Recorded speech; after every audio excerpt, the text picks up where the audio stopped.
nos ajudar sobre o papel da Rússia e da China no meio da onda de levante. Economia é fácil. A informação traduzida para a sua linguagem. Com Almir Cesar Filho. Muitos têm debatido o papel da Rússia e da China na África como um todo, mas particularmente na África Ocidental. Muitas bandeiras da Rússia, principalmente, foram vistas nos protestos, você estava mencionando isso.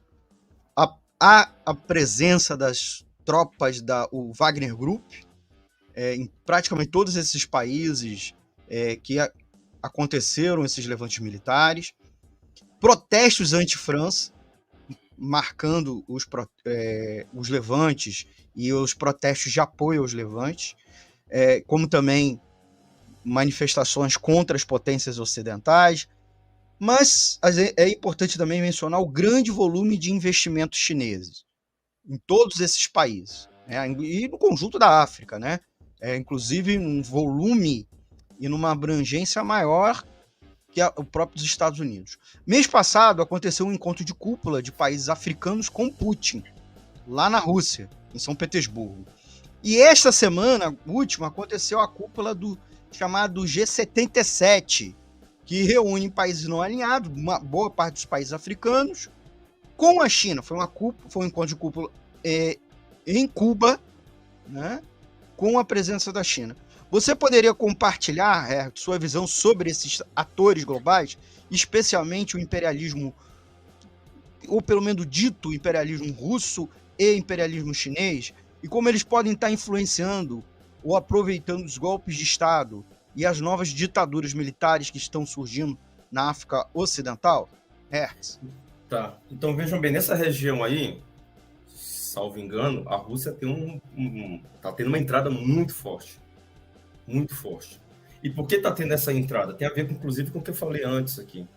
Então, vejo, com a guerra da Ucrânia, existe toda uma série de retaliações à Rússia. Por exemplo, tem um negócio chamado SWIFT, que é onde as grandes potências europeias fazem suas transações comerciais. É uma espécie de um grande PIX.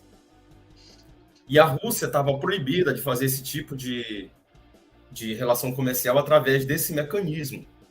Então, se ela vende, ela não tem como receber, e se ela compra, ela não tem como transferir. Então, o que aconteceu com isso? Isso debilitou as reservas cambiais de dólar e de euro da Rússia. E qual foi a alternativa que a Rússia fez para compensar isso? Foi justamente aumentar as suas reservas de ouro. E como que ela aumentou as suas reservas de ouro? Fazendo acordos e alianças com ditaduras da África. Pegar o caso da República Centro-Africana. O presidente daquele país, que na verdade é um ditador, estava enfrentando dois grupos militares. Na verdade, são duas frentes paramilitares. Tá? Cada uma delas tem em torno de 6 a 7 grupos. Duas frentes que dominavam 70% do território. 70%. E o presidente, o Touré, né, dominava apenas 30%. A Rússia fez um acordo com esse ditador, sobretudo no campo militar, e o presidente do país, da República Centro-Africana, esmagou todos esses dois grupos paramilitares e passou a controlar o país. Em troca de quê? Em troca da exploração de ouro e diamante da República Centro-Africana. Para aumentar as reservas de ouro da Rússia para compensar a crise. E esse ouro, ele passa pelo Sudão, ele é contrabandeado pelo Sudão, que também é um dos maiores importadores de armamentos da Rússia. Atenção, a Rússia é o maior fornecedor de armas da África. E um dos maiores compradores é do Sudão. Por isso que a Rússia não tem política para a paz da guerra que está tendo no Sudão, porque ela se beneficia disso. É importante que tenha guerra naquela região. Então, além do problema da fome, e evidentemente no Níger tem a questão do urânio, por exemplo, de cada 4 lâmpadas acesas na França, 3 é com urânio do Níger.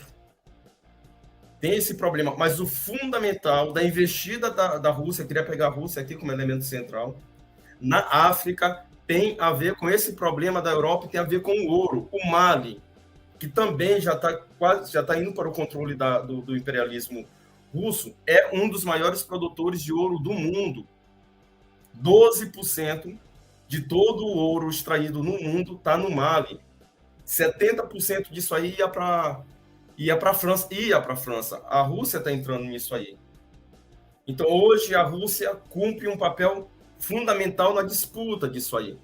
E a França está passando por um processo extremamente debilitado. O que acontece com boa parte da esquerda brasileira, que é aquela máxima que foi construída pelo stalinismo, que é a questão dos imperialismos, de você sempre estar de um lado de um ou outro imperialismo.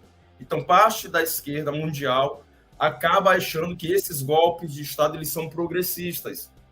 Obviamente que o sentimento das massas é um sentimento anti-imperialista muito justo. O fato por exemplo, depois do golpe do Níger, as massas saírem às ruas, inclusive apoiando o golpe, e com a bandeira da Rússia, inclusive com o rosto do Putin, não significa necessariamente que seja pró-imperialismo russo, que é o caso, por exemplo, da Ucrânia. Tá? O sentimento da luta na Ucrânia é de derrotar a Rússia. Tá? Não quer dizer necessariamente que as massas na Ucrânia estão a favor da OTAN. Muito pelo contrário, gera essa confusão. Então, não significa necessariamente que nessa região da África o sentimento seja anti-francês e pró-russo, pró-chinês ou pró-Estados Unidos. Não é isso, tem a confusão na cabeça das massas por acreditar que esses países podem ajudar esses países a se libertar. Mas os golpes de Estado, eles são reacionários no sentido de que eles são preventivos para evitar que processos revolucionários aconteçam nesses países. E, repito, a Rússia está cumprindo um papel extremamente importante, o Grupo Wagner também é, digamos assim, um braço armado da Rússia na região do Sahel. Rec, podemos ir para mais uma pergunta? Queria agradecer a você, agradecer os ouvintes que estão nos acompanhando aqui na live, pedir os ouvintes mais uma vez para dar aquele like. O like é uma forma de interação, uma forma de dizer que você está gostando e, é claro, educando seus algoritmos para você receber mais conteúdo da Web Rádio Censura Livre e mais do nosso conteúdo e o conteúdo da Economia Fácil está à sua disposição, está sendo oferecido para você e para mais pessoas. E, é claro, está gostando da gente? Compartilhe a gente nas redes sociais. Acompanhe a programação da Web Rádio Censura Livre no site www.clwebradio.com, no aplicativo exclusivo para ouvir rádio no celular, tablet e Smart TV.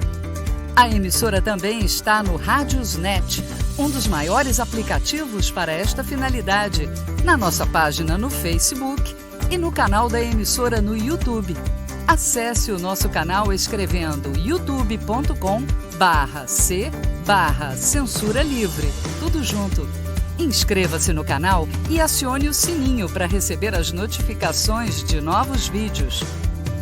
Web Rádio Censura Livre, a voz da classe trabalhadora.